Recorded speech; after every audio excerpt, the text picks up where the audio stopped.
भाई good evening everyone, कैसे हैं आप सभी लोग। आशा करता हूँ सब बढ़िया होंगे, स्वस्थ होंगे, मस्त होंगे। तो फ्रेंड्स, फिर से आ गया हम नया टॉपिक लेके। और आज हम देखेंगे क्या कहते हैं, कुमाऊं में चंद राजवंश। जैसे पिछले वाली कक्षा में हमने देखा था कि जो कचूर घाटी यानी कि बैजनाथ वाला क्षेत्र है, वहाँ पे कचूर वंश व कार्तिकेयपुर राजवंश की प्रशासनिक व्यवस्था देखी थी। और आज हम देखेंगे जो मध्यकालीन इतिहास है उत्तराखंड का, उसका पहला टॉपिक यानी कि कुमाऊं में चंद राजवंश। तो आज हम चंद राजवंश से देखेंगे। जो चंद राजवंश है, चंद राजवंश का टाइम पीरियड है आपका, वो है आपका 700 ईस्वी से लेकर 1790 ईस्वी। हालांकि जो इनका टाइम पीरियड है, अलग अलग इतिहासकारों का अलग अलग मतभेद है, हमें टाइम पीरियड पे ज्यादा जाना नहीं है, ठीक है। और जो इस टाइम पीरियड के दौरान टोटल कितने शासकों ने शासन किया था, टोटल हुए थे आपके 62 शासक। टोटल 62 शासकों ने क्या किया था, शासन किया था। तो जो मेन मेन शासक है, हमें टोटल कुल 62 राज्य के बारे में नहीं पढ़ना है, वो जो मेन मेन है जिनके बारे में फैक्ट अवेलेबल है उनको ही देखना है, ठीक है। तो जो चंद वंश है, क्लास आगे कंटिन्यू करने से पहले हम सबसे पहले जो चंद वंश है इसका बैकग्राउंड देख लेते हैं। कि जो उत्तराखंड के इतिहासकार हैं, बहुत सारे इतिहासकार हैं जिनका मानना है कि जो सोमचंद है जिसने कुमाऊं क्षेत्र में यानी कि चंपावत में चंद वंश की स्थापना की थी। तो जो सोमचंद है, सोमचंद क्या थे, राजपूत शासक था जो क्या कहते हैं, प्रयागराज के जोशी नामक स्थान से बद्रीनाथ की यात्रा पर आया था, ऐसा इतिहासकारों का मानना है। तो जब वो यात्रा के दौरान उसकी मुलाकात क्या हो जाती है, जो कतियूर वंश का अंतिम शासक यानी कि ब्रह्मदेव था, ब्रह्मदेव के साथ उसकी मुलाकात हो जाती है। अब जब इसकी मुलाकात हो जाती है ब्रह्मदेव के साथ, तो ब्रह्मदेव भी क्या था आपका, ब्रह्मदेव के भी क्या थे, पुत्र नहीं थे, ठीक है, पुत्रहीन शासक था वो। तो जब वो हमेशा, वो भी क्या रहता था, चिंता में रहता था कि आगे उसका शासन यानी कि राजपाट कौन संभालेगा। तो जो राजा वाले गुण है वो क्या कहते हैं, सोमचंद में दिखते हैं उसको, सोमचंद से काफी प्रभावित होता है, प्रसन्न भी होता है। तो अपनी पुत्री का विवाह सोमचंद के साथ संपन्न करवा देता है। और जब इसकी विवाह संपन्न कराने के पश्चात ये क्या करता है, 15 बीघा जमीन व कुछ जैसे कोतवाल छावनी इसको भेंट स्वरूप दे देता है। तो वहीं पे क्या करता है, सोमचंद चंद वंश की स्थापना करते वहीं पे अपना साम्राज्य विस्तार करता है। तो आगे आगे ये चीजें हम इसमें देखेंगे। तो ये था आपका चंद जो सोमचंद है, सोमचंद के पीछे की जो भी स्टोरी है। इतिहासकारों का मानना भी है कि जो सोमचंद है प्रयागराज के दूसरे नामक स्थान से बद्रीनाथ की यानी कि उत्तराखंड की यात्रा पर आया था, ठीक है। तो हमें ज्यादा स्टोरी देखनी नहीं है, हमें सिर्फ फैक्ट देखनी है, खाली आपके समझ के लिए मैंने ये चीजें यहाँ पे एक्सप्लेन की, ठीक है। तो जो सोमचंद है, सोमचंद, तो जो कुमाऊं में कुछ इतिहासकार हैं, ठीक है, जैसे बीडी पांडे हो गया, और क्या कहते हैं एटकिंसन महोदय हो गया। जो एटकिंसन महोदय है, इन्होंने उत्तराखंड का इतिहास सर्वप्रथम प्रस्तुत किया था, ठीक है। जो एटकिंसन महोदय है, इन्होंने इतिहास उत्तराखंड इतिहास लेखन का कार्य सबसे पहले किया था। यानी जो क्या कहते हैं शिव प्रसाद डबराल जी है, उन्होंने क्या किया था, उत्तराखंड इतिहास का लेखन स्टार्ट किया था, वो भी हिंदी लैंग्वेज में, ठीक है। तो जो एटकिंसन था उसने क्या किया था, इंग्लिश लैंग्वेज में, ठीक है। वो क्या था, एक ब्रिटिश इतिहासकार था, ठीक है। तो जो चंद वंश है यानी कि सोमचंद है, सोमचंद के बारे में बहुत सारे इतिहासकारों का मानना है कि जो जैसे बीडी पांडे हो गया, एटकिंसन महोदय, तो इनके अनुसार चंद वंश की स्थापना किसने की थी, सोमचंद ने की थी। तो हमें सबसे पहले देखते हैं कि जो चंद वंश है, चंद वंश के बारे में हमें कैसे पता चलता है उत्तराखंड में। ऑब्वियसली क्योंकि इसके कुछ प्रमाण होंगे, सोर्स होंगे, तभी इस चीज के बारे में हमें पता चलता है। तो जो चंद वंश की जानकारी मिलती है, चंद वंश के बारे में अभी तक ऐसे कोई कितने रिटर्न एविडेंस तो नहीं है, लेकिन हाँ इनके बारे में ताम्रपत्र या फिर लेख कह सकते हैं, वो चीजें प्राप्त हो रही है। तो हम सबसे पहले देखेंगे चंद वंश की जानकारी के सोर्स, इनके जो भी सोर्स है, क्या कहते हैं, स्रोत है, ठीक है। चंद वंश की जानकारी के स्रोत, इनके सोर्स, इनके जो भी सोर्स है वो है आपके ताम्र लेख, ठीक है।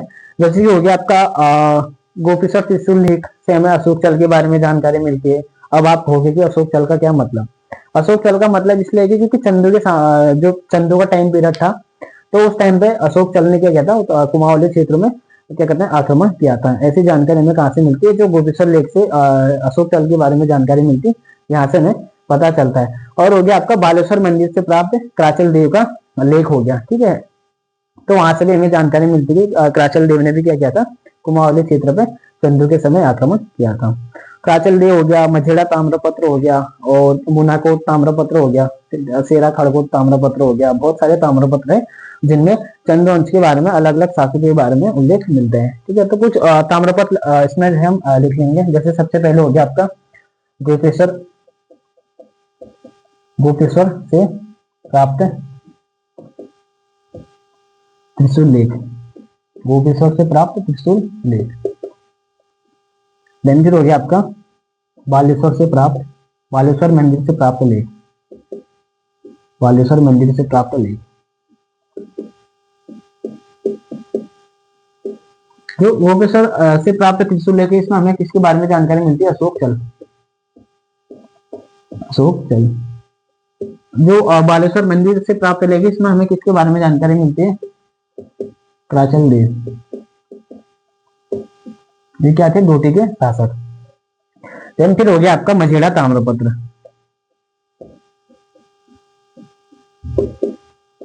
मझेड़ा ताम्रपत्र, मझेड़ा ताम्रपत्र में चंद शासक व बम शासक के बीच संबंध के बीच का संबंध पता चलता है।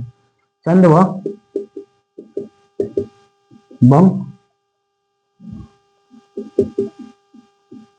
शासकों के संबंध के बारे में जानकारी, ये संबंध में जानकारी। ठीक है, मझेड़ा ताम्रपत्र हो गया। एक हो गया आपका मोनाकोट ताम्रपत्र, मोनाकोट ताम्रपत्र।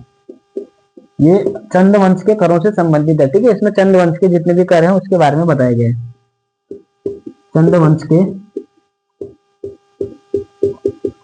करों से संबंधित, चंद वंश के करों से संबंधित मोनाकोट ताम्रपत्र हो गया। एक हो गया आपका गोबासा ताम्रपत्र हो गया, सेरा खड़गोट ताम्रपत्र। गोबासा व सेरा खड़गोट, गोबासा व सेरा खड़गोट ताम्रपत्र।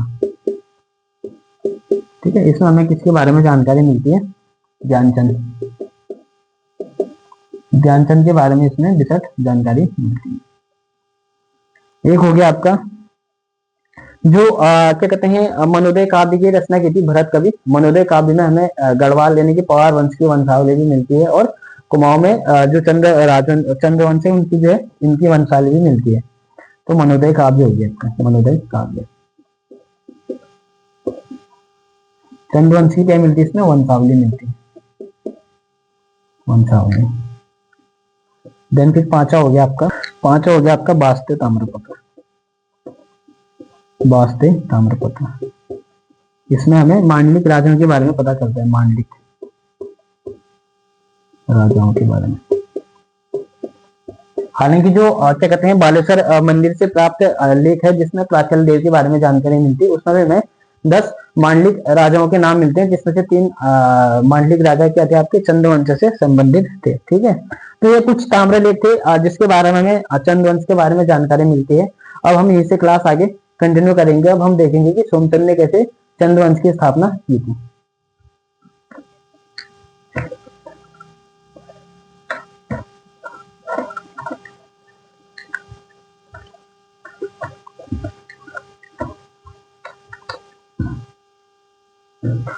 तो जो सोमचंद है, सोमचंद के बारे में इतिहासकारों का मानना है, जैसे कि आपका बीडी पांडे यानी कि बद्रीदत्त पांडे हो गया, एटकिंसन महोदय हो गया, तो उनके अनुसार जो चंद्रवंश की स्थापना की थी वो सोमचंद ने की थी। बद्रीदत्त पांडे,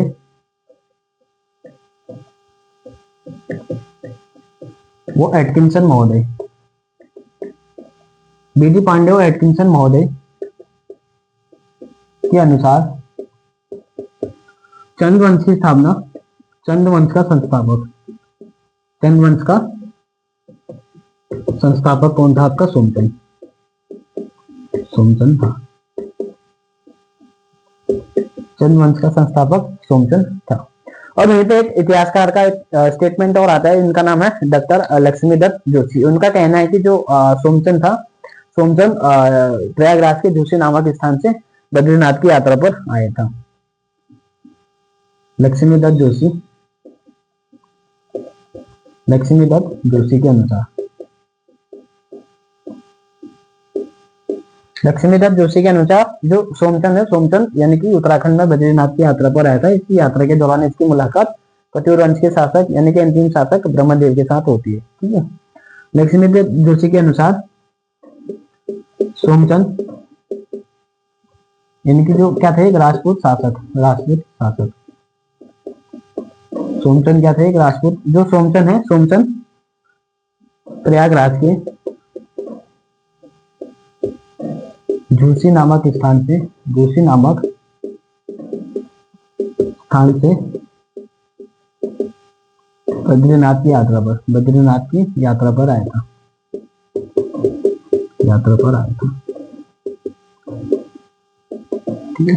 तो जो लक्ष्मीदत्त जोशी है उनके अनुसार भी जो सोमचंद है, बहुत सारे इतिहासकार है जिनका स्टेटमेंट है, ठीक है, लेकिन जो लक्ष्मीदत्त जोशी है उनके अनुसार भी जो सोमचंद यानी कि सोमचंद क्या थे, एक राजपूत शासक था, वो क्या प्रयागराज के जोशी नामक स्थान से बद्रीनाथ की यात्रा पर आया था। जब ये कुमाऊं की यात्रा पर आया था तो इस समय कुमाऊं क्षेत्र में किसका, जो कत्यूरी वंश का अंतिम शासक था वो कौन था आपका, ब्रह्मदेव। ब्रह्मदेव के साथ इसकी मुलाकात होती, तो क्या करता है ब्रह्मदेव अपनी पुत्री का विवाह इसके साथ संपन्न कर देता है। ठीक है। इसके समय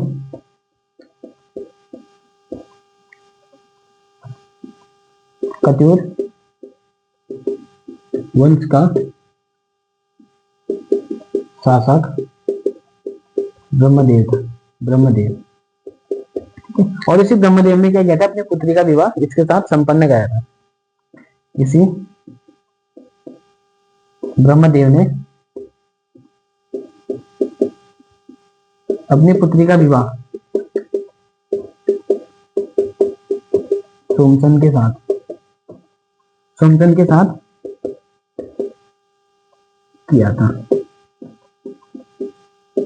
सोमचंद के साथ क्या, इसी ने क्या किया था, ब्रह्मदेव ने अपनी पुत्री का विवाह सोमचंद के साथ क्या किया था, संपन्न किया था। देन भी इसको दहेज स्वरूप क्या जाता है, इसने दहेज स्वरूप, इसने दहेज स्वरूप क्या जाता है इसको 15 बीघा जमीन, 15 बीघा जमीन दिया था। ठीक है। 15 बीघा जमीन वह भेंट स्वरूप क्या जाता है इसको, भेंट स्वरूप, को भेंट स्वरूप दिया था कोतवाल छावनी, कोतवाल छावनी इसको क्या कहता है, भेंट स्वरूप दिया था। ठीक है। अब इसकी क्या कहते हैं, सोमचंद की शादी भी हो जाती है और क्या कहते हैं जमीन भी मिल जाती है और छावनी भी मिल जाती है। अब ये क्या करता है, यहीं पे क्या करता है, चंद्रवंश की स्थापना करके यहीं पे अपनी राजधानी स्थापित कर देता है। ठीक है।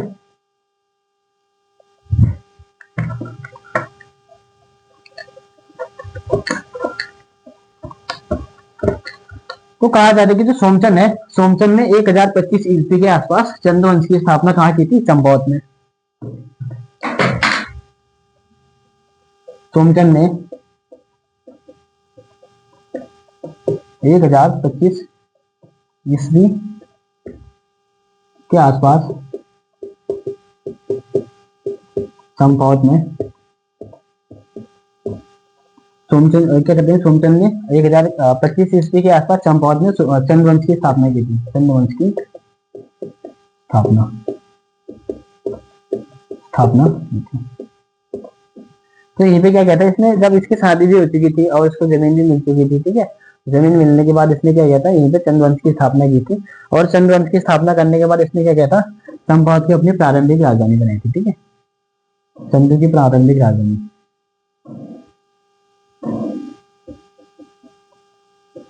चंद्र की जो प्रारंभिक राजधानी बनाई गई थी वो बनाई गई थी आपकी चंपावत, राजधानी चंपावत। फिर बाद में क्या करते हैं, जब बालू कल्याण चंद होता है वो क्या करता है, राजधानी वहां पे स्थापित कर देता है। ठीक है। चंपावत यानी कि जो चंपावत का उपनाम था उस टाइम पे काली कुमाऊं, काली कुमाऊं क्या था, चंपावत का उपनाम। तो ये क्या करता है, राजधानी वहीं पे स्थापित कर देता है।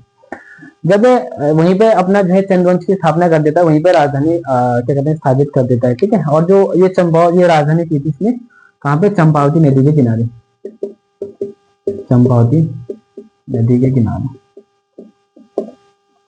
एग्जाम में क्वेश्चन बन सकता है। ठीक है। तो जो क्या कहते हैं राजधानी स्थापित करने की बात, सबसे पहला जो इसका कार्य, अब ये क्या करता है धीरे धीरे, अब जब इसने वंश की चंद्रवंश की स्थापना कर दी थी, अब ये क्या करता है धीरे धीरे साम्राज्य विस्तार की ओर जाता है। सबसे पहले क्या करता है, वहां पे एक किले का निर्माण करता है जिसका नाम है राजगुंगा किला, राजगुंगा किला, राजगुंगा किले का निर्माण, किले का निर्माण कौन करता है, सोमचंद। कहां पे, चंपावत यानी कि काली कुमाऊं। क्या करते हैं, सबसे पहले राजगुंगा किले का निर्माण करते हैं कहां पे, चंपावत में। और जो राजगुंगा किले का आकार था वो क्या था आपका, अंडाकार आकार, इसका आकार था आपका अंडाकार, अंडाकार। जिस किले का आकार था वो था आपका अंडाकार आकार। अभी क्या करता है, किले का क्या कहते हैं, किले के निर्माण के बाद क्या करता है, जब ये राज्य विस्तार की ओर जब क्या कहते हैं धीरे धीरे अग्रसर होता है, तो इसके सामने बहुत सारी परिस्थितियां थी। वो परिस्थितियां ये थी कि जो चंपावत था, उस समय चंपावत में अनेक सारे क्या कहते हैं कुछ छोटे छोटे ठकुरातियां क्या करते थे, शासन करते थे। जिसमें से हो गया आपका खसिया हो गया, खस हो गया, ठीक है, द्रविड़ हो गया, ठीक है, नागर हो गया, बहुत सारे ऐसे हैं, चंडाल हो गया। तो ये क्या थे, आपके दो धड़ों में विभक्त थे, कालाधड़ व मल्लाधड़। तो जो मल्लाधड़ है, मल्लाधड़ का जो मल्लाधड़ किसके अधीन था उस टाइम पर, मेहरा, और जो तल्लाधड़ तो फरत्यालों के अधीन था। तो ये क्या करता है, सबसे पहले मेहरा और फरत्यालों को अपने अधीन करने के लिए मेहरा और फरत्यालों की नियुक्ति उच्च पदों पर कर देता है, ठीक है। तो अब इसका जो पहला कार्य रहेगा, किले की बात करेगा, इसका सबसे पहला कार्य रहेगा मेहरा और फरत्यालों की नियुक्ति, मेहरा व फरत्यालों की नियुक्ति, मेहरा व फरत्यालों की नियुक्ति उच्च पदों पर, उच्च पदों पर, ठीक है। इनको क्या बनाया था इसमें, मंत्री व सेनापति, मंत्री व सेनापति बनाया था। किनको, मेहरा व फरत्यालों को।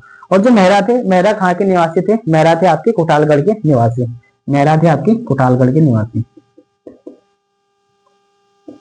कोटालगढ़ के निवासी। और जो फरत्याल थे, फरत्याल थे आपके डुंगरी गांव के निवासी, डुंगरी गांव के निवासी। एग्जाम में क्वेश्चन बन सकते हैं कि जो मेहरा थे वो क्या कहते हैं, फरत्याल थे, कहाँ के निवासी थे। तो ये क्या करता है, अपना जो है, जो इसका सबसे पहले प्रशासनिक कार्य रहता है, क्या करता है, मेहरा और फरत्यालों की नियुक्ति उच्च पदों पर करता है। क्यों, इनको अपने अधीन करने के लिए, ताकि इसको जो है राज्य विस्तार करने में कोई परेशानी ना हो, ठीक है। अब इसके बाद क्या करते हैं, क्योंकि जब ये मेहरा और फरत्यालों की नियुक्ति करते हैं, तो बहुत सारे लोग इसका क्या कहते हैं, अलग दल के लोग इसका विद्रोह करने लग जाते हैं। तो ये क्या करता है, सबसे पहले जो किला होता है राजभुंगा किला, राजभुंगा किले के लिए क्या करता है, 4 किलेदार भी नियुक्त कर देता है। किले के लिए 4 किलेदार, 4 किलेदार नियुक्त, जिसमें से हो गया आपका कार्की, बोरा, तड़ागी व चौधरी, 4 क्या थे, किलेदार, ठीक है। इनको नियुक्त किए थे, 4 किले के लिए 4 किलेदार नियुक्त, जिसमें से हो गया आपका पहला कार्की, दूसरा हो गया आपका बोरा,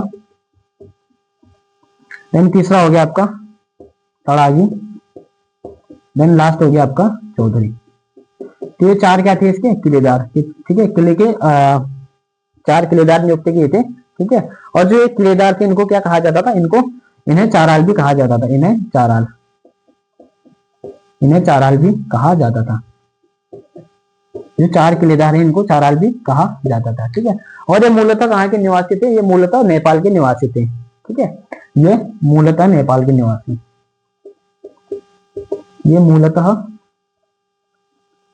नेपाल के निवासी थे, नेपाल के निवासी।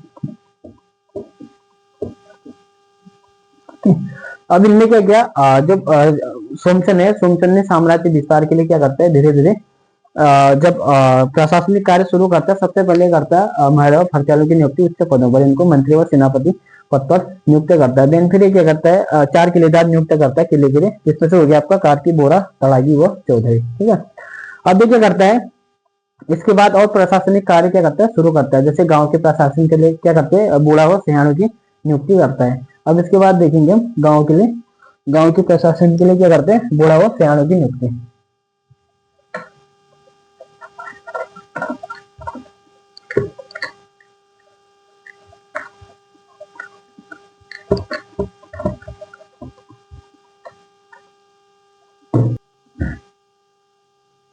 जो सोमचंद है, सोमचंद ने ग्रामों के प्रशासन के लिए, ग्रामों के प्रशासन हेतु बूढ़ा व सियाणों की नियुक्ति, बूढ़ा व सियाणों की नियुक्ति की थी,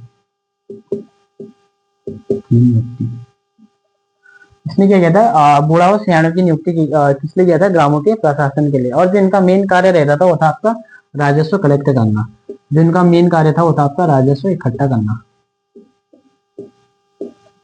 राजस्व इकट्ठा करना इनका जो है मेन कार्य था। साथ साथ में क्या करते थे, पुलिस का कार्य भी करते थे।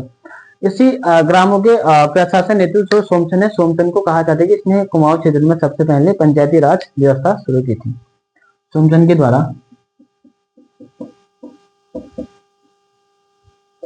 सर्वप्रथम कुमाऊं क्षेत्र में पंचायती राज व्यवस्था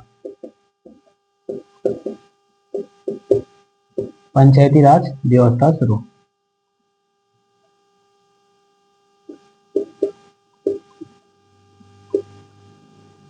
इसने क्या किया था, क्योंकि इसने उच्च लेवल से निम्न लेवल तक प्रशासनिक कार्य किया था, जिस कारण इसको कहा जाता है कि कुमाऊं क्षेत्र में सबसे पहले पंचायती राज व्यवस्था का जो व्यवस्था है उसकी शुरुआत किसने की थी, सोमचंद ने। अब इसके बाद क्या करते हैं, इसके बाद करेंगे चौथानी ब्राह्मणों की नियुक्ति। चौथानी ब्राह्मणों की नियुक्ति की इसके द्वारा की जाती है। चौथानी ब्राह्मणों की नियुक्ति सोमचंद द्वारा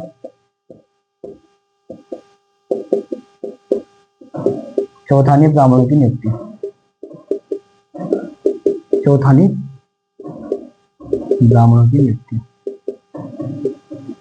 चौथानी ब्राह्मण की नियुक्ति की जाती है। ठीक है, क्योंकि जो चौथानी ब्राह्मण थे क्या थे, आपके उच्च वर्ग के ब्राह्मण, जिसमें से हो गया आपका पहला रहेगा आपका तिवारी, सेकंड रहेगा आपका पांडे बिस्ट, तीसरा रहेगा आपका सिमल्टिया पांडे,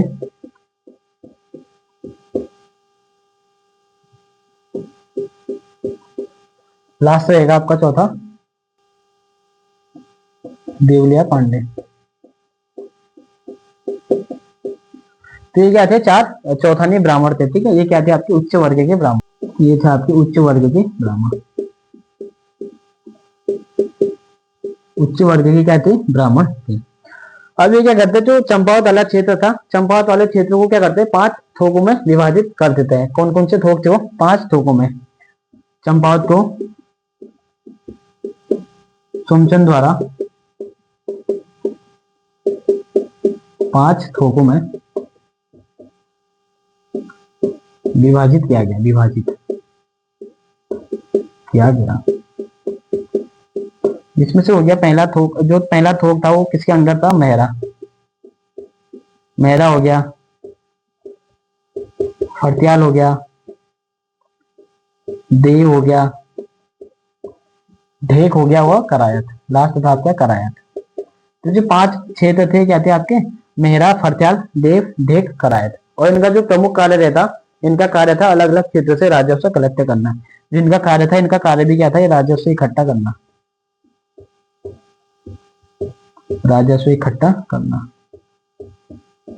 का जो प्रमुख कार्य था वो था आपका राजस्व इकट्ठा करना। ठीक है, जो ये 5 थोक थे, 5 थोक में अलग अलग व्यक्ति थे, मेहरा, फरत्याल, देव, ढेक, करायत। इनका जो प्रमुख कार्य था राजस्व इकट्ठा करना। अब देखेंगे हम सोमचंद के बारे में कुछ और फैक्ट हैं, उनको भी यहीं पे देख लेंगे।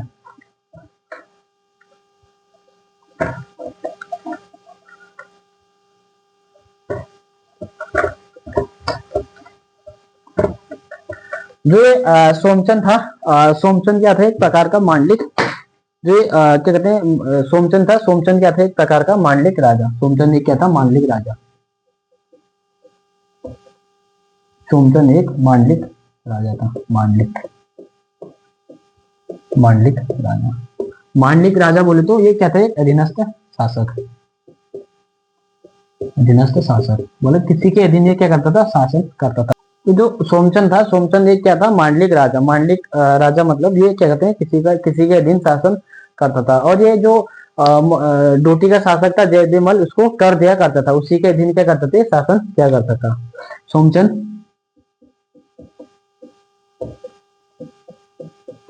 डोटी के शासक जयदेवमल को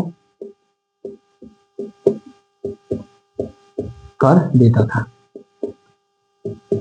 जयदेवमल को क्या करते थे, कर दिया करता था। इसी कारण इसको क्या कहते हैं, मांडलिक शासक भी कहा, यानी कि मांडलिक राजा भी कहा जाता है। और जो क्या कहते हैं, मल्ल वंश का, मल्ल वंश का पहला शासक कौन था आपका, मल्ल वंश का प्रथम शासक, मल्ल वंश का प्रथम शासक था आपका वामदेव। मल्ल वंश के क्या थे, प्रथम शासक था वामदेव। और जो सोमचंद था, सोमचंद का सेनापति था, उसका नाम था कालू तड़ागी, जिसकी सहायता से इसने क्या किया था, डोटी के रावत राजा को परास्त किया था। सोमचंद का सेनापति, सोमचंद का सेनापति ये था आपका कालू तड़ागी, कालू तड़ागी। ठीक है, इसी की सहायता से इसने क्या किया था, इसी की सहायता से द्रोणकोट के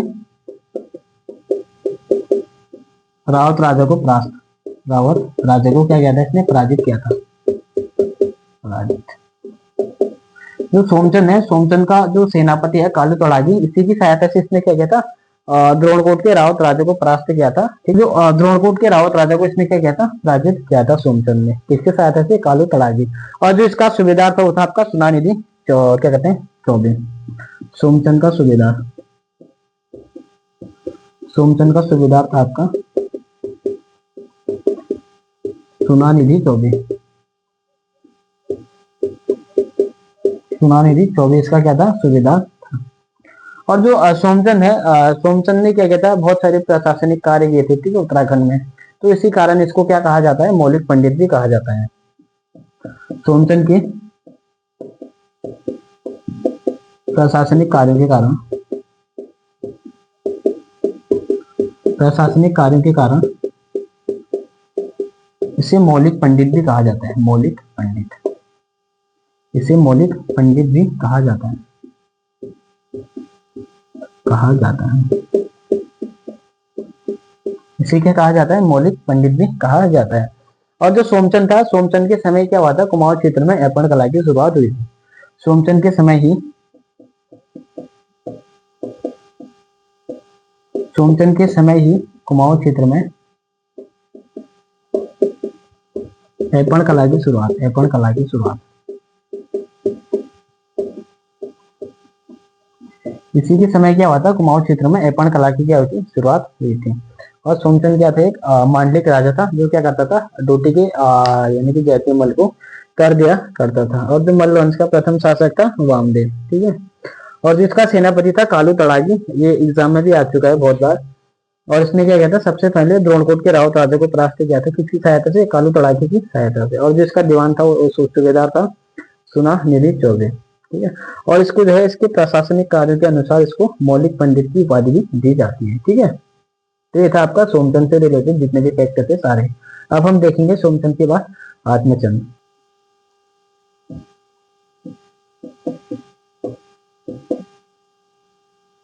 आत्मचंद, क्योंकि हमें इनका जो है टाइम पीरियड देखना है नहीं, ठीक है, क्योंकि इनका टाइम पीरियड जो है कोई एक्यूरेट है नहीं, इतिहासकारों ने अलग अलग दिया है, तो टाइम पीरियड पे ज्यादा जाना है नहीं, ठीक है। तो जो आत्मचंद है, कौन था आपका, सोमचंद का उत्तराधिकारी, सोमचंद का उत्तराधिकारी,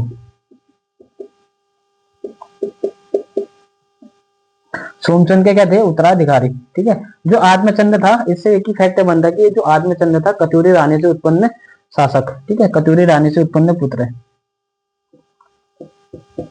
कत्यूरी रानी से उत्पन्न पुत्र। और इसी को क्या कहा जाता है, इसी को कत्यूरियों का भांजा भी कहा जाता है। इसी को क्या कहा जाता है, कत्यूरियों का भांजा, कत्यूरियों का भांजा। ये था आपका कत्यूरियों का भांजा। आत्मचंद के बाद आता आपका पूर्णचंद। पूर्णचंद के बारे में ज्यादा फैक्ट है नहीं, क्योंकि इसके बारे में एक ही फैक्ट है, जो पूर्णचंद था वो बहुत शिकार खेलने का शौकीन था, इसलिए कभी इधर कभी उधर भागते रहता था, ठीक है। उससे ज्यादा फैक्ट है नहीं, सिर्फ ये है कि वो जो पूर्णचंद था वो क्या था आपका, शिकार खेलने का शौकीन था। अब हम देखेंगे पूर्णचंद के बाद इंद्रचंद।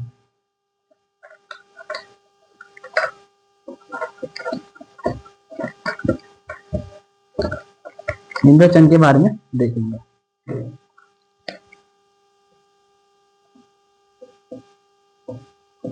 इंद्रचंद, इंद्रचंद क्या था, एक प्रकार का घमंडी शासक था। ये अपने आप को क्या समझता था, इंद्र के समान।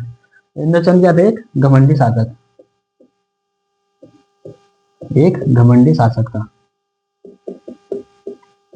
अपने आप को इंद्र के समान बताता था, अपने आप को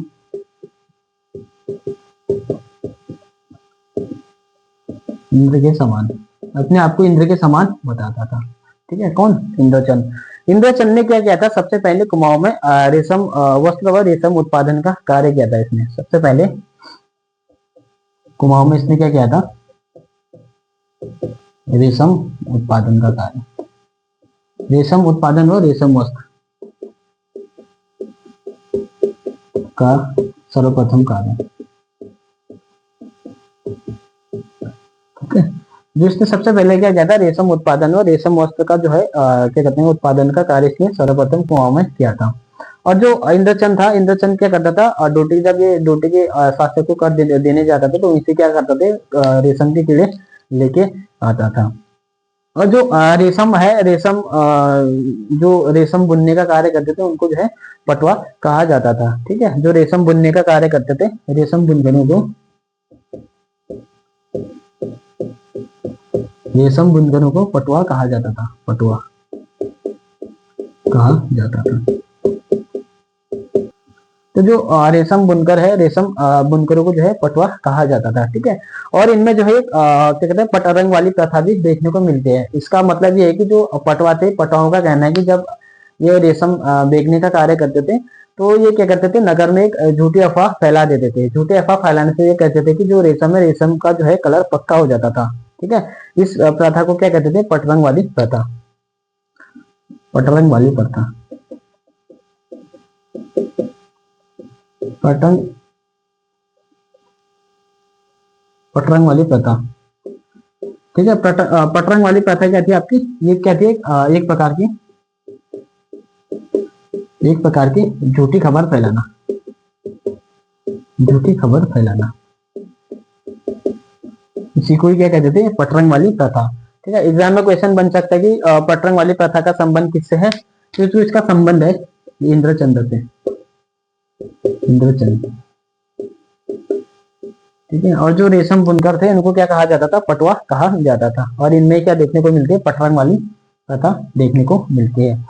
और जो ये क्या कहते हैं इंद्रचंद है, ये इसने क्या किया था, सर्वप्रथम तिब्बत चीन के साथ क्या किया था, व्यापार, तिब्बत चीन के साथ व्यापार, तिब्बत चीन के साथ व्यापार।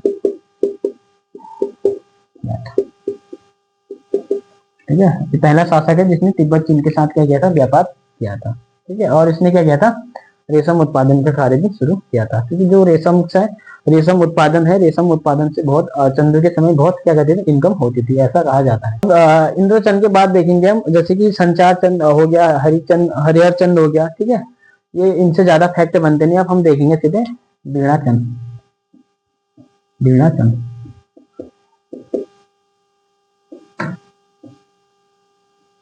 बीणाचंद। तो जो बीणाचंद था, बीणाचंद क्या थे, एक प्रकार का भोग विलासी राजा। ठीक है, क्या थे, एक प्रकार का विलासी राजा, विलासी शासक। इसका विलासी होने का फायदा उठाते हुए जो खस है, खसों ने क्या किया था, कुमाऊं वाले क्षेत्र पर क्या किया था, अपना अधिकार जमाकर टोटल 196 वर्षों तक क्या किया था, शासन किया था। इसी के समय खसों ने कुमाऊं क्षेत्र पर 196 वर्षों तक शासन किया था, शासन किया। और टोटल कितने खस राजाओं ने शासन किया था, टोटल 15 खस राजाओं ने शासन किया था, कुल 15 खस शासकों ने क्या किया था, शासन, शासकों ने शासन। और जो पहला खस राजा था उसका नाम था बीजड़, और जो अंतिम खस राजा था उसका नाम था सोपाल। प्रथम खस राजा,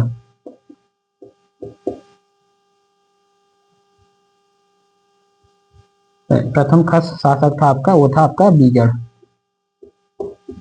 और जो अंतिम खस शासक था,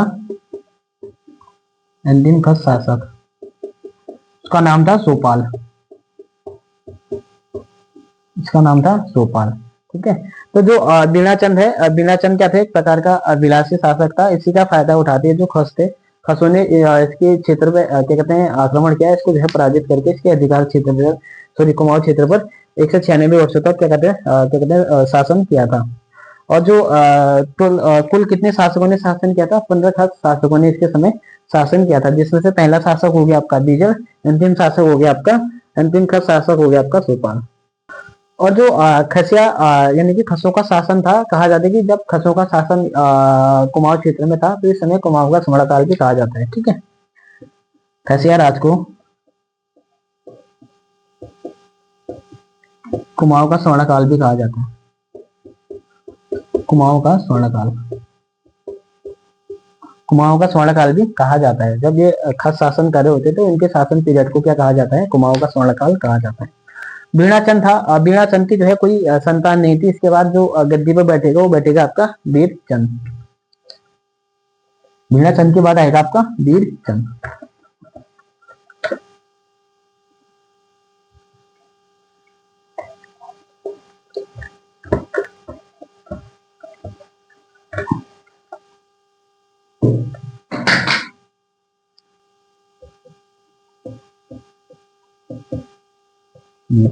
तो जो बीरचंद था, बीरचंद का एक सेनापति था, उसका नाम था सोन खड़ायन। इसका जो सेनापति था, सेनापति उसका नाम था सोन खड़ायन। सोन खड़ायन क्या था? इसका सेनापति था। जो इसका सेनापति था, बहुत ही शक्तिशाली था। कहा जाता है कि इसी की सहायता से इसने जो खसों का अंतिम शासक यानी कि सोपाल को पराजित करके क्या कहता पुनः चंद्रवंश की जो है स्थापना की थी। जो बीरचंद था, इसी की सहायता से, सेनापति की सहायता से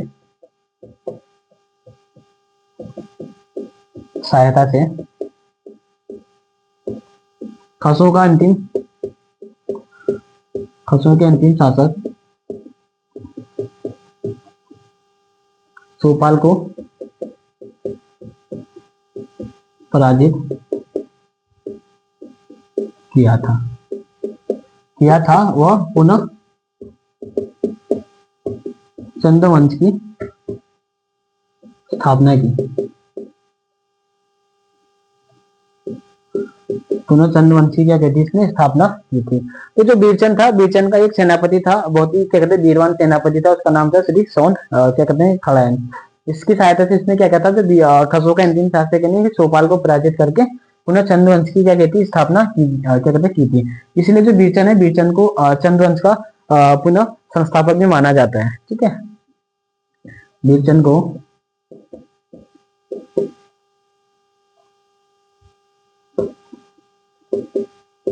चंद्रवंश का पुनः संस्थापक माना जाता है।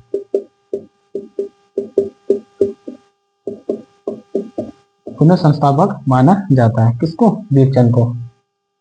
बीरचंद को चंद्रवंश का पुनः संस्थापक माना जाता है। ठीक है, अब इसी समय देखेंगे कि इसी के आसपास जो है क्योंकि जो डेट है, डेट एक्यूरेट नहीं है, इस कारण हम नहीं कह सकते कि जो अशोक चल है यानी कि जो कराचल देव है, कराचल देव ने बीरचंद के क्या कहते हैं समय ही आक्रमण किया था। क्योंकि अलग अलग बुक में अलग अलग क्या कहते हैं डेट इनकी मेंशन है, तो उनको हम उस बेस पर नहीं पढ़ेंगे। हम देखेंगे सिर्फ कुमाऊं में जो है अशोक चल और कराचल देव का आक्रमण यानी कि उनकी जानकारी।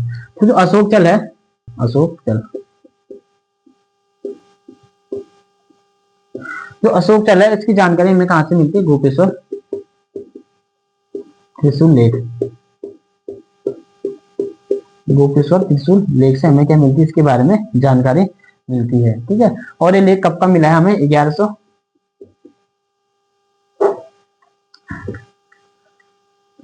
और जो अशोक चल है, अशोक चल ने कब अपना अधिकार जमाए थे कुमाऊं क्षेत्र में? 1191 ईस्वी में कुमाऊं क्षेत्र पर अधिकार,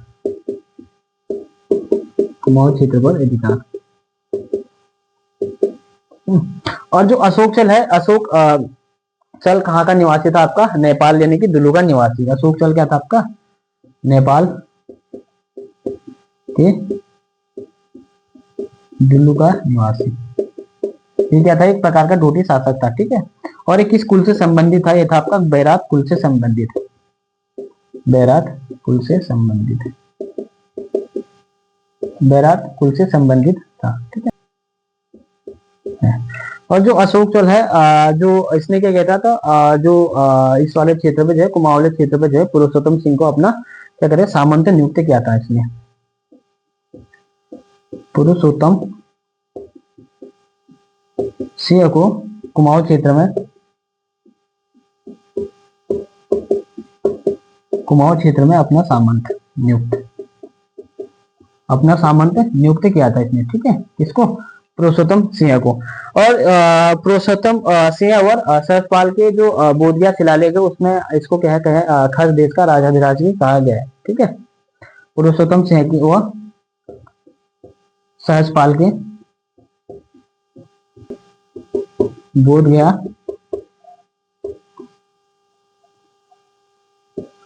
शिलालेख में अशोक चल को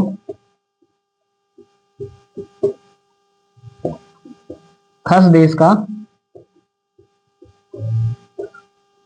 राजाधिराज कहा गया है, राजाधिराज कहा गया है। तो ये छोटा सा फैक्ट था अशोक चल के बारे में। जब इसमें क्या कहते हैं, इसका जो क्या कहते हैं आक्रमण की जानकारी मिलती है 1191 ईस्वी के आसपास। और इसके बारे में ज्यादा फैक्ट हमें कहाँ से मिलते हैं, इसके बारे में प्रमाण मिलते हैं गोपेश्वर त्रिशूल लेख से, जो कि आपका मिला है क्या कहते हैं चमोली से, ठीक है, ये मिला आपका चमोली से, ठीक है। और ये क्या था आपका, यानी कि एक प्रकार का डोटी शासक था, नेपाल के दुल्लू का निवासी था और क्या था, बैरात कुल से संबंधित था, ठीक है। और इसके समय क्या कहते हैं, इसने क्या कहता है पुरुषोत्तम सिंह को कुमाऊं क्षेत्र का क्या कहता है इसने सामंत यानी कि नियुक्त किया था, ठीक है, अधीनस्थ क्या कहते हैं नियुक्त किया था, ठीक है, एक प्रकार का मांडलिक राजा हो गया। और ये सहजपाल और पुरुषोत्तम सिंह के बोधगया शिलालेख में अशोक चल को जो खसदेश है, खसदेश का राजाधिराज कहा गया है, ठीक है। अब हम यहीं पर देखेंगे क्राचल देव।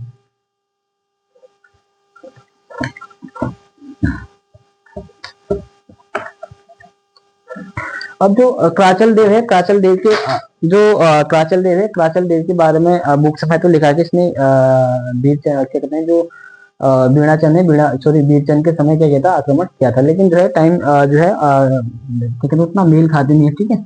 तो हम ये नहीं कह सकते कि उसी के समय इसने क्या किया था आक्रमण किया था, ठीक है। सिर्फ हम ये देखेंगे इसने क्या कहते हैं 1223 ईस्वी के आसपास कुमाऊं वाले क्षेत्र पर क्या किया था अपना अधिकार जमाया था अशोक चल, ये क्राचल देव, क्राचल देव ने क्या कहता 1223 ईस्वी के आसपास कुमाऊं क्षेत्र पर अधिकार, कुमाऊं क्षेत्र पर क्या कहते हैं इसने अधिकार। और इसके बारे में जानकारी कहाँ से मिलती है हमें, इसके बारे में जानकारी मिलती है हमें बालेश्वर से प्राप्त, बालेश्वर मंदिर से प्राप्त लेख, बालेश्वर मंदिर से प्राप्त लेख।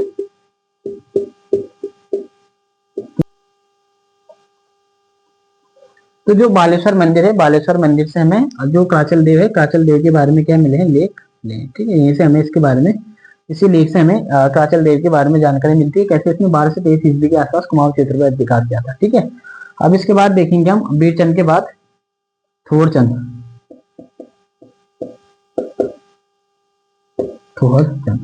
थोरचंद के बारे में क्या कहते हैं जो फैक्ट है वो ये है कि जो कुछ इतिहासकार हैं उनके अनुसार जो चंद वंश का क्या कहते हैं वास्तविक संस्थापक माना गया, ठीक है। इसे चंद वंश का वास्तविक संस्थापक माना गया है, माना गया है, ठीक है। कौन कौन से ऐसे इतिहासकार हैं जिन्होंने इसको जो है चंद वंश का वास्तविक संस्थापक माना है, ठीक है। जैसे हो गया आपका हर्षदेव जोशी, हर्षदेव जोशी हो गया, Yashwant Katoch, W Fraser, W Fraser व हैमिल्टन, ये प्रमुख इतिहासकार हैं जिनके अनुसार जो चंद्रवंश का वास्तविक संस्थापक माना है वो माना है थोरचंद को। जो डब्ल्यू फ्रेजर है, इनकी एक बुक है उसका नाम है रिपोर्ट ऑन कुमाऊं गढ़वाल, इनकी एक बुक है डब्ल्यू फ्रेजर की, डब्ल्यू फ्रेजर। जो इनकी पुस्तक है वो है report on Kumaon Garhwal, report on क्या कहते हैं कुमाऊं गढ़वाल। इसी बुक में इन्होंने कहा है जो चंद्रवंश का वास्तविक संस्थापक है वो थोरचंद को माना है। और जो हैमिल्टन है, हैमिल्टन की एक बुक है उसका नाम है किंगडम ऑफ नेपाल, हैमिल्टन की पुस्तक है, हैमिल्टन की जो पुस्तक है वो है आपका kingdom of Nepal, kingdom of Nepal. जो हैमिल्टन है, हैमिल्टन ने भी इस बुक में कहा है कि जो इस बुक में कहा है कि जो चंद्रवंश है, चंद्रवंश का जो वास्तविक संस्थापक था वो थोरचंद को माना गया है। ठीक है, तो कुछ इतिहासकार हैं जो थोरचंद के बारे में क्या कहते हैं, कहते हैं कि जो चंद्रवंश का वास्तविक संस्थापक था वो थोरचंद था। ठीक है, अब एग्जाम में जरूरत होने की सोमचंद ही आएगा चंद्रवंश का संस्थापक। ठीक है, अब एग्जाम, क्योंकि एग्जामिनर का कोई भरोसा नहीं है ना, अब वो इसमें डाल देगा कि आत्मचंद, पूर्णचंद डाल देगा, और एक थोरचंद डाल देगा, और एक जो लास्ट क्या कहते हैं ऑप्शन डालेगा, उपरोक्त में से कोई नहीं। अब ज्यादातर बच्चे उसकी ओर न जाए। ठीक है, तो जो इसका वास्तविक संस्थापक था वो था आपका थोरचंद। अब हम थोरचंद के बाद देखेंगे त्रिलोकचंद। थोरचंद के बाद देखेंगे हम त्रिलोकचंद।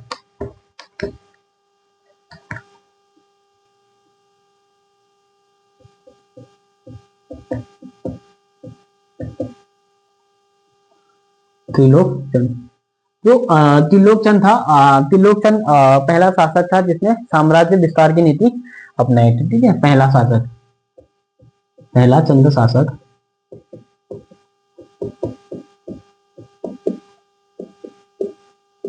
जिसने साम्राज्य विस्तार की नीति अपनाई।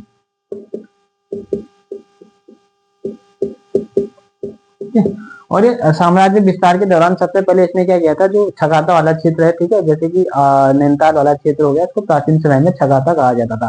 तो छगाता को इसने क्या किया था, चंद्र राज्य में मिलाया था। छगाता को चंद्र राज्य में मिलाया।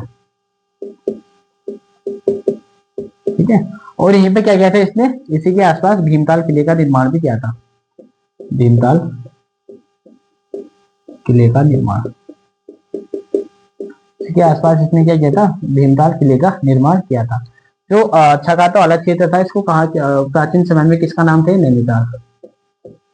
नैनीताल को क्या कहा जाता था, छगाता। ठीक है, तो छगाता को चंद्र राज्य में मिलाने का कार्य साम्राज्य विस्तार नीति के अंतर्गत इसने छगाता क्षेत्र है, छगाता को चंद्र राज्य में मिलाया था। ठीक है, जिसके बाद इसने क्या किया था, जो भीमताल वाला क्षेत्र है वहीं पे जो है भीमताल किले का निर्माण किया था।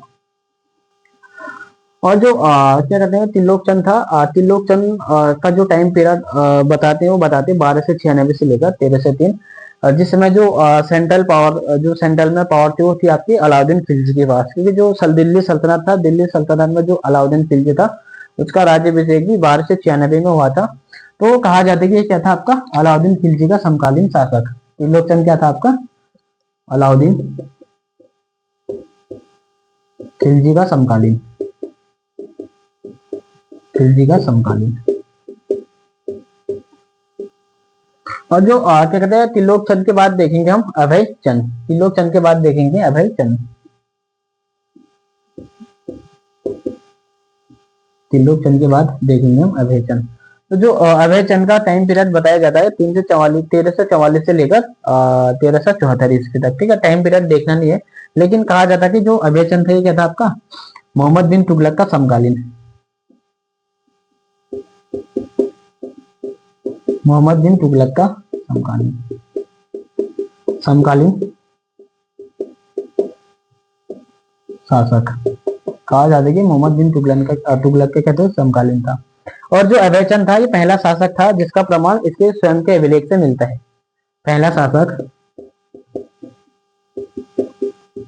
जिसका प्रमाण स्वयं के अभिलेख से मिलता है, जिसका प्रमाण स्वयं के अभिलेख से, स्वयं के अभिलेख से मिलता है। ठीक है, कहा जाता है कि इसने पुत्र प्राप्ति की खुशी में इसने मालेश्वर का जो जैन मंदिर, मालेश्वर जैन मंदिर है चंपावत में, वहां पर एक लेख खुदवाया था। ठीक है, और एक लेख इसका मिला है चेकरा बोरा मंदिर यानी कि चमोली से। ठीक है, तो जो पहला लेख हो गया इसका मालेश्वर जैन मंदिर से प्राप्त लेख, से प्राप्त लेख। ठीक है, ये क्या था आपका, पुत्र प्राप्ति हेतु खुदवाया गया लेख, पुत्र प्राप्ति हेतु, पुत्र प्राप्ति हेतु खुदवाया गया क्या थे लेख था। ठीक है, और जो मालेश्वर जैन मंदिर कहाँ है आपका, चंपावत, चंपावत से लेख मिला है। और जो इसकी खोज की थी जो ये क्या कहते हैं अभिलेख की खोज की थी, इसकी खोज की थी डॉक्टर राम सिंह ने, डॉक्टर राम सिंह। ये हो गया आपका मालेश्वर जैन मंदिर से प्राप्त लेख। और जो दूसरा लेख है वो है आपका चेकड़ा बोरा मंदिर चमोली, चंपावत, सॉरी चमोली, चेकड़ा बोरा मंदिर यह आपका चमोली, ठीक है। ये लेख मिला है चेकड़ा बोरा मंदिर से, ठीक है। और जो इन दोनों की जो भाषा है वो इन दोनों की भाषा बताई जाती है कि कौन सी भाषा है, कुमाऊनी भाषा, कुमाऊनी भाषा, कुमाऊनी भाषा। जो ये दोनों लेख है इनकी जो क्या कहते हैं भाषा थी होती है आपकी कुमाऊनी भाषा। तो अभय चंद पहला शासक था जिसकी जानकारी इसके स्वयं के अभिलेख से मिलती है, ठीक है। एक हो गया आपका मालेश्वर जैन मंदिर से प्राप्त लेख जो कि चंपावत से मिला है और जिसकी खोज डॉक्टर राम सिंह ने की है। और एक लेख मिला है चेकड़ा बोरा मंदिर चमोली से, ठीक है। ये भी क्या था आपका एक जो जिसमें हमें वो अभय चंद के बारे में जानकारी मिलती है, ठीक है। अब इसके बाद देखेंगे हम अभय चंद के बाद ज्ञानचंद।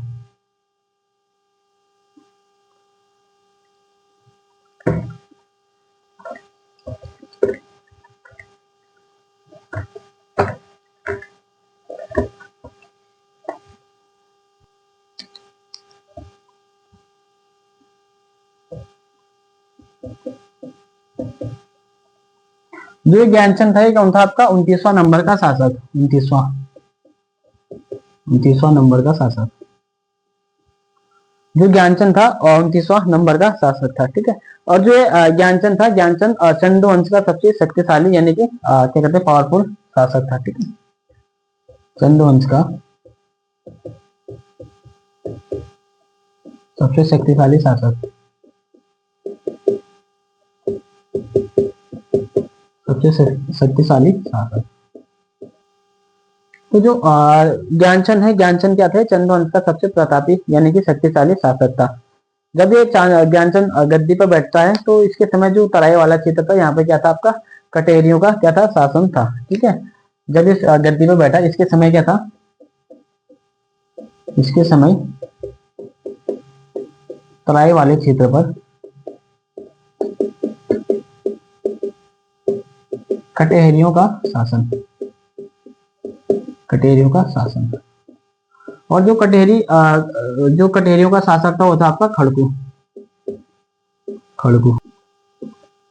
जब ज्ञानचंद गद्दी पर बैठा था तो इसके समय जो तराई वाला क्षेत्र था यहाँ पर कटेरियों का शासन था, ठीक है। यानी कि खड़गू वहां पर क्या कर रहा था, शासन कर रहा था। इसके बारे में जानकारी कहाँ से मिलती है, तारीख मुबारक शाही के बारे में जानकारी कहाँ से मिलती है, तारीख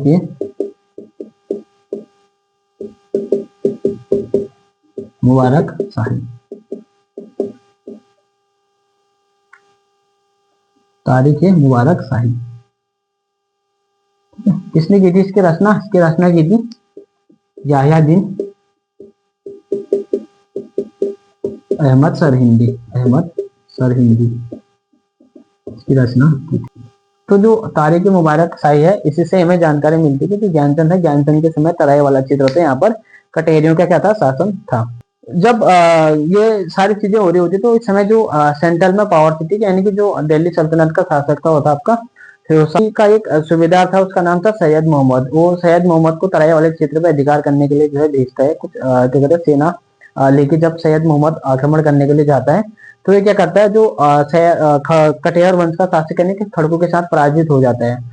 अब ये वापस आता है, फिर दोबारा 1.5-2 लाख सैनिक लेके दोबारा जाता है और क्या करते हैं जब कटेर वंश का शासक यानी कि जो खड़गू था, खड़गू को पता चलता है कि जो फिरोज उसके जो सेना है 1.5-2 लाख सेना जो है दोबारा अटैक करने के लिए आए, तो क्या करता है भागकर जो है ज्ञानचंद के दरबार में शरण लेता है। कुछ टाइम के बाद जब फिरोज शाह तुगलक एक फतवा जारी करता है कि जो खड़गू है, खड़गू को जिसने भी संरक्षण दिया होगा उसको बख्शा नहीं जाएगा। जब ये चीजें ज्ञानचंद को पता चलती है तो ज्ञानचंद खड़गू को अपने दरबार से निष्कासित कर देता है।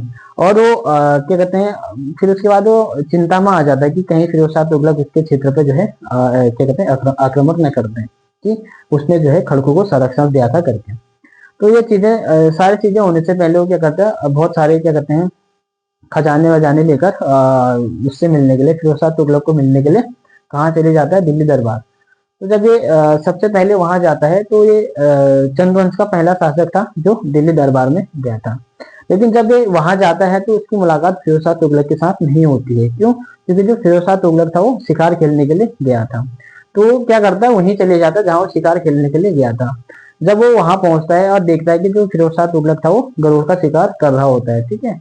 वो क्या कर रहा होता है, धनुष बाण से गरुड़ को जो है मारने का जो है प्रयास कर रहा था, लेकिन गरुड़ जो है मरने का नाम नहीं ले रहा था, क्योंकि जो उसका निशाना था बार बार चूक जा रहा था।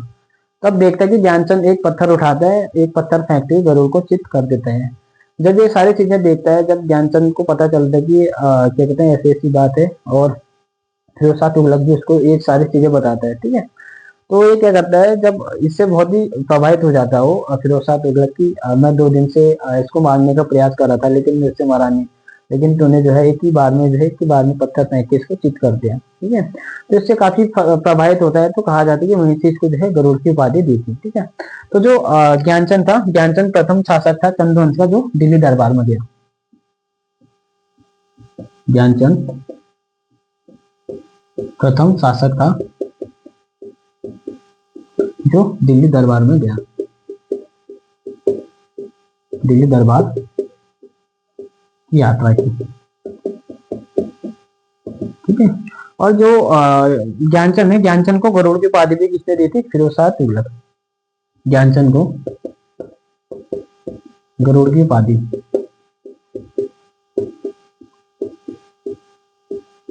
ज्ञानचंद को जो गरुड़ की उपाधि दी थी वो दी थी आपकी फिरोज शाह तुगलक।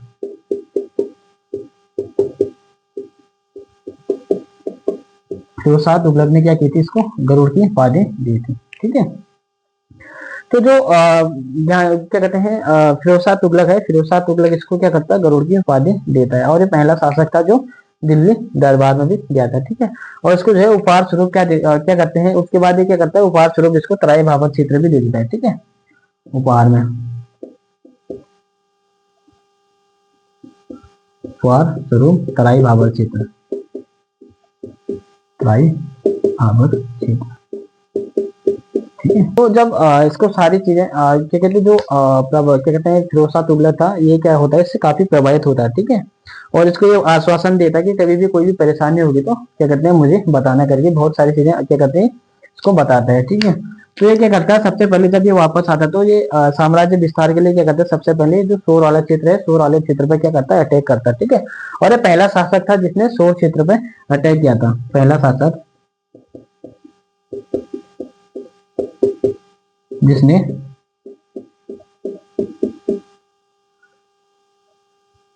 सोर क्षेत्र, ठीक है, सोर क्षेत्र यानी कि पर्वत, डोटी पर्वत, डोटी पर्वत, क्योंकि जो डोटी के शासक थे, डोटी के शासक कुमाऊं क्षेत्र को डोटी पर्वत के नाम से पुकारते थे, ठीक है। सोर क्षेत्र यानी कि डोटी पर्वत पर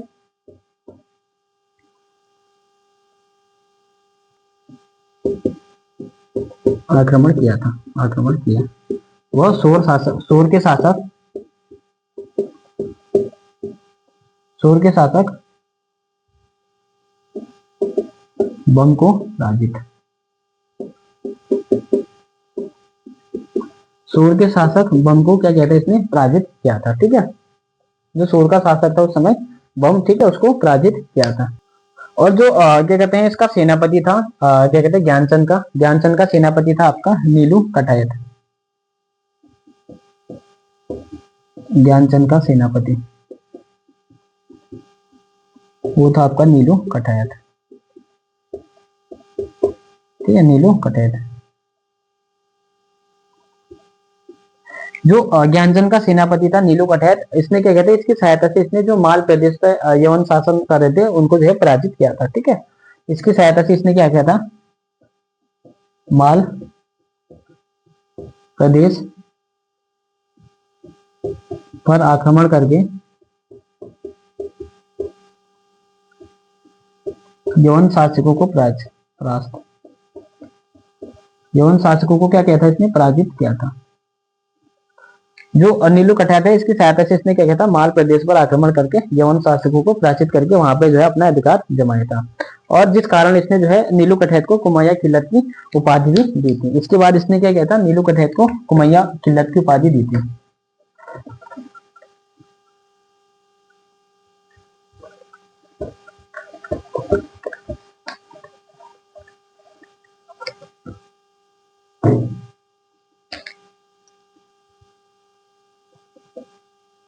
ज्ञानचंद ने नीलू कठेत को कुमैया खिल्लत की उपाधि, कुमैया खिल्लत की उपाधि। तो ज्ञानचंद ने जब माल प्रदेश पर अधिकार किया था, उसके बाद इसने क्या किया था, इसको कुमैया खिल्लत की उपाधि दी थी। ठीक है, और साथ में इसको क्या किया था, रौद भूमि भी दान दी थी। रौद भूमि भी क्या कहती, इसको दान में दी थी। रौद भूमि का मतलब है कि जो वीर सेनापति होते थे उनको दी जाती थी। ठीक है, रौद भूमि का मतलब वीर सेनापति, वीर सेनापति को क्या दी जाती थी उस समय, रौद भूमि दान में दी जाती थी। ठीक है, और जो नीलू कठेत था वो कहाँ का निवासी था, वो कपरौली का निवासी था। नीलू कठेत कहाँ का निवासी था, कपरौली का निवासी।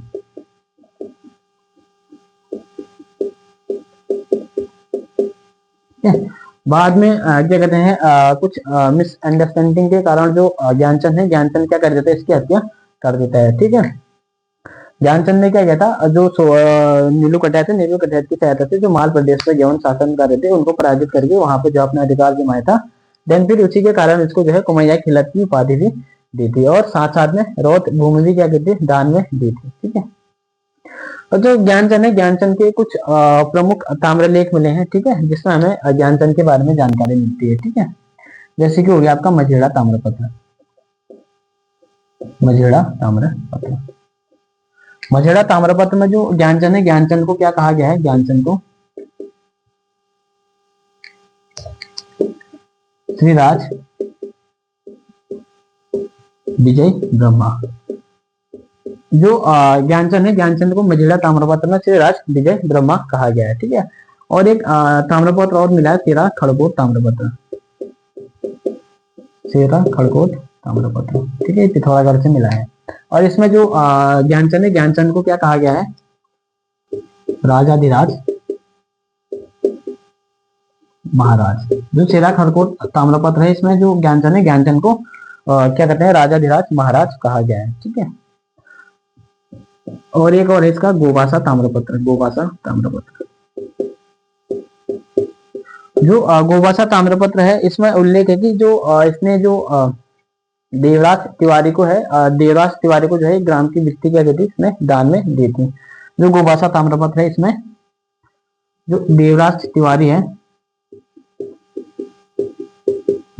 तिवारी को एक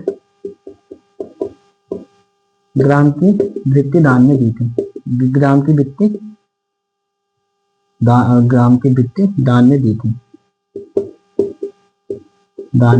ठीक है, इस जो गोवासा ताम्रपत्र है, इससे पता चलता है कि जो देवराज तिवारी को ज्ञानचंद ने एक ग्राम की वृत्ति क्या कहती, दान में दी थी। ठीक है, और जो एक लेख और मिलता है इसका, क्या कहते हैं, गद्योड़ा व किम्बाड़ी ताम्रलेख। गद्योड़ा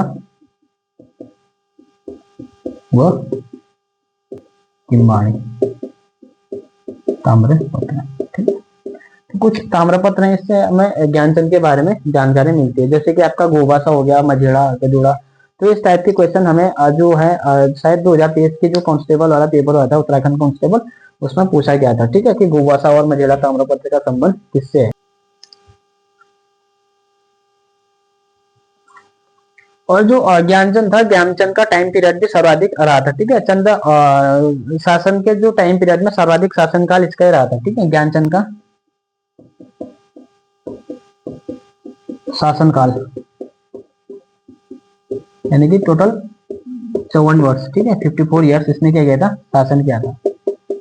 तो इसका क्या था, सर्वाधिक शासनकाल, ठीक है, इसका सर्वाधिक शासनकाल हमें देखने को मिलता है, टोटल 54 ईयर्स। ठीक है, 54 ईयर इसने क्या किया था, चंद्रवंश पे शासन किया था। ठीक है, और जो क्या कहते हैं, तराई बाबर वाला चीज था, इसको जो क्या कहते हैं, प्राचीन समय में किस नाम से पुकारा जाता था, तराई बाबर। इसके लिए बहुत सारे नाम थे। ठीक है, जैसे हो गया आपका 84 माल हो गया। ठीक है,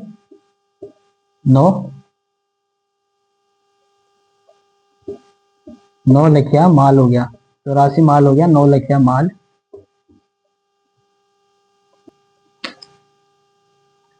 जो जो कड़ाई बाबर का जो प्राचीन नाम थे 84 माल व 9 लाख माल, ठीक है, क्योंकि यहाँ से कहा जाता है कि चंदू के समय 9 लाख के आसपास क्या कहते हैं इनकम होती थी, क्या कहते हैं बहुत सारी इनकम यहीं से होती थी।